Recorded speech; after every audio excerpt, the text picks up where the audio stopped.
Let's take a look at markets right now. The S&P 500 and the NASDAQ are still on track for their best week of the year, recovering from those losses suffered during this month's sell-off and reversing some of the earlier pressure that we saw in stocks after that housing data.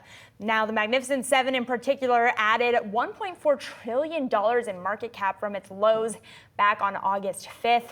CFRA Research Senior Equity Analyst Angelo Zino is joining us now for more on what's going on with these tech stocks. So, Angelo, today withstanding, talk to me about the kind of rebound that we have seen in tech stocks over the course of the last week following that sell-off. Do you anticipate this being a narrative that's going to have some legs? Well, thanks for having me. So when we kind of look, from the August lows, obviously tech has really kind of led the way here. Not necessarily a surprise because tech is still actually the worst performing sector since that July peak that we saw about a month ago. Now that said, it's clearly kind of driven the decline, or the area that saw the biggest decline was semis. And the area that's kind of seen the biggest kind of whipsaw back also has been semis. But semis, corrected about 29 to 30% peak to trough, almost unheard of. I mean, that's not something you typically see, out of the group unless we're kind of in some kind of massive, cyclical downturn, which we're not at this point in time. So with Nvidia kind of leading the way up here, our view is we're going to see more choppy action kind of following this kind of big, kind of surge back up here. I don't know if you necessarily kind of, get through those highs again here anytime, over the next kind of 3 to 4 weeks. But our view is going into kind of the next 2 to 3 months, expect more choppy action, at least kind of going into this election here. And then kind of the final 2 to 3 months, I think, gets a little bit more interesting here for tech. What is that catalyst then? Is it not Nvidia's earnings? If you think we're going to be maybe a more choppy action then for the next 2 to 3 months, I guess how should investors then be looking for some of those buying opportunities? Yeah, no, so I think it's a good question. So when we kind of think about, what typically drives tech, it's higher earnings potential, right? And when you kind of think about over the next couple of, call it next 6 to 9 months, we think kind of the two most important product launches that are going to be out there is going to be Nvidia's Blackwell launch, which, for all intents and purposes, look like it's somewhat delayed or pushed out here to an extent. And the other one is the iPhone 16 cycle. Those are kind of the two product launches where we think you could potentially see more upside to those consensus estimates. As far as Nvidia, with everyone kind of eyeing the August 28th date with their earnings release, it all depends on where the stock is going to be sitting at that point in time. But given the run up we've seen here now, our view is that with the push out on Blackwell, you probably don't see the pronounced beat and raise that you could have seen until the following quarter. But that said, I mean, we expect a pretty good result here when they do report. Demand continues to exceed supply for their Hopper GPUs, so the results should be good. The guidance should be fine. It's just not going to be some sort of blow off type of guidance, we think. So I think this is one of those situations you keep holding on to kind of those type of names out there, specifically our favorite kind of Mag 7 names, but don't expect anything too extreme here, at least in the immediate near term.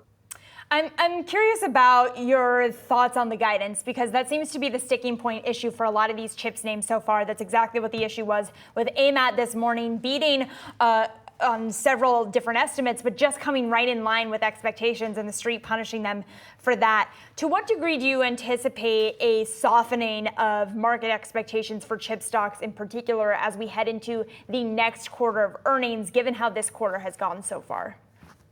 Yeah, I mean, it's interesting because the Q2 numbers were definitely somewhat mixed in nature, whereas, some of those high growth names actually came in, fairly okay, in line to slightly above expectations, and kind of the more cyclical oriented names, your industrial automotive type names out there, coming out a little bit light on that side of things. I think as you kind of go into this next quarter, going into Q3 earnings season, it's still too early to really kind of tell what the expectation is out there. But when we kind of look out there, I mean, I think the setup is okay, as long as kind of these stocks don't get ahead of themselves again like they did in July.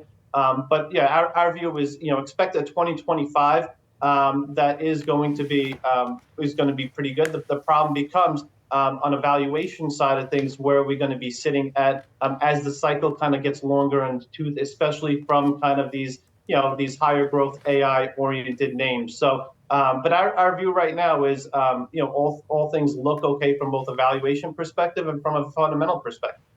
So Angelo, given all that, and kind of to wrap this all up and make this actionable here for investors, they're looking to put money to work. They're trying to figure out who is best positioned at this point. What are your top picks then? Yeah, I mean, for us, it continues to be, select high growth oriented names. We do like Marvell a lot at this level. Over here, I mean, it is a name relative to some of the other high growth names that have underperformed. And you kind of look at what Cisco did here, announced earlier this week. We think some of their kind of more depressed type of and markets like carrier infrastructure and stuff like that have kind of run its course on the downside. So we now do see kind of upside potential in terms of those expectations where their AI-oriented businesses continue to run very well. So a name like Marvell kind of going into the results here over the next 2 weeks or so should be very good, as well as Broadcom, for similar reasons as Marvell. And then, Nvidia and AMD are still two names that we do continue to like. We liked it a little bit more a week and a half, 2 weeks ago, but we still like these names on the recovery here. Maybe the upside is a little bit less than we clearly saw a couple of weeks ago. All right, Angelo, thanks so much for hopping on with us this morning. We always appreciate you. Angelo Zino, CFRA's Research Senior Equity Analyst. Thanks.